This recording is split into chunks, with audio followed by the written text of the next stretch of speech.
But the organization blossomed slowly, and over the year I put on a fishing tournament in Arkansas, and then another in North Alabama, and then another here and there, and all of a sudden it started taking form. And our membership started growing. And today, the membership is somewhere in the neighborhood of 600,000, I believe. And we are blossoming and doing great things for conservation and youth programs. We have the best youth program in the world working with kids through our Bass Club program. But Bass has become, and I don't take all the credit, I guess, to have started it, but it gives me a great thrill to see what we're doing today. These men, these are the 12, not only the finest fishermen that I know in America, but they're also 12 of the finest men. It just happens to be that that's the way it works out. I don't know a bum in the bunch. All year long, I was never higher than 4th and never lower than 7th all year in all the events. I was real consistent. So I finished after the last event in 7th. Then they rejockeyed the points and it dropped me to 9th. And then I come here and fish Jordan and had 10 pounds first day and 11 yesterday. And now I'm sitting at 11th. But you know, I can put it together on the river, have a good event. I cannot win Angler of the Year, that's out of the question. But I should be able to jump to maybe 5th or 6th. And you know, that's a huge money break. So I'm just going to go out and have 2 good days of fishing and enjoy myself. I mean, it feels good, but I also know that it's not over yet. So I've got there's 2 days of work left to be done to determine who's going to win this title. And you know, fortunately, I'm in a good position to. As good a position as I can ask for going into the last event. But I just know I got some tough competition coming behind me that they all want it just as bad. I would think with 12 as opposed to 100 or so, you dwindle down that number, so maybe is it a little bit easier? No. Or other than the fact that they are the best in the field. Exactly. More space though, you don't have to run into each other quite as much? Or? Well, I mean, it allows us to fish a little more pure in the river this next couple of days because with only 12 guys, we're going to have the luxury of fishing pretty much wherever we want. Normally, if we had a regular tour, there'd be 100 guys and they'd be piled up in certain spots, certain areas, and not having that luxury of getting everything to yourself. So here we're going to have it'll be more true, more pure, more fun, hopefully fun. So let's see what we can do. Are you able to figure out this is what I need to catch to stay on top, or is it's pretty much? Well, I mean, all I can do is just go catch as much as I can catch. I don't care if it's 10 pounds a day or 20 pounds a day.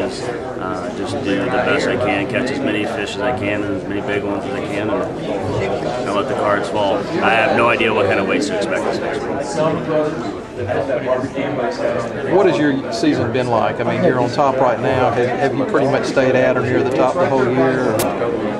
Yeah, I think I've been first, second, and third in the points pretty much all season long. Once about the halfway point, right there. What's been your secret this year? What have you been able to do so well to create? Just stay consistent.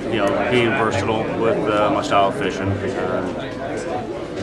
The last few years, I've been in the same position for the last 3, 4, 5 years. So just knowing my strengths and fishing, making good decisions on the water is what it's all about. Skill-wise, most of us are pretty adequate, all comparable. Some are more proficient than others, but it's what goes on between your ears that separates the grades from the average. And without giving away any secrets, and for the benefit of people who don't know a whole lot about competitive fishing, what does that mean exactly when you say being consistent, or is it certain things that you're trying to do regularly to help you? Or? Yeah, it's just something that most people, when they grow up in fishing one region, so say your local fishermen here, they grow up fishing either the river and Coosa River chain.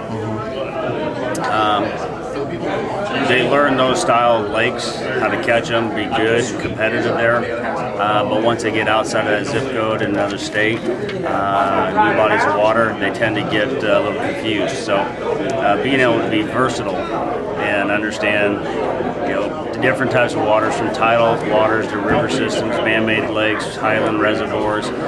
So the versatility is what is what's needed to stay on top. So if they want to be more consistent, learn how to fish a spinning rod with light line. You learn how to use a flipping stick with 30-pound test. You throw swim baits and crankbaits. You learn how to do everything.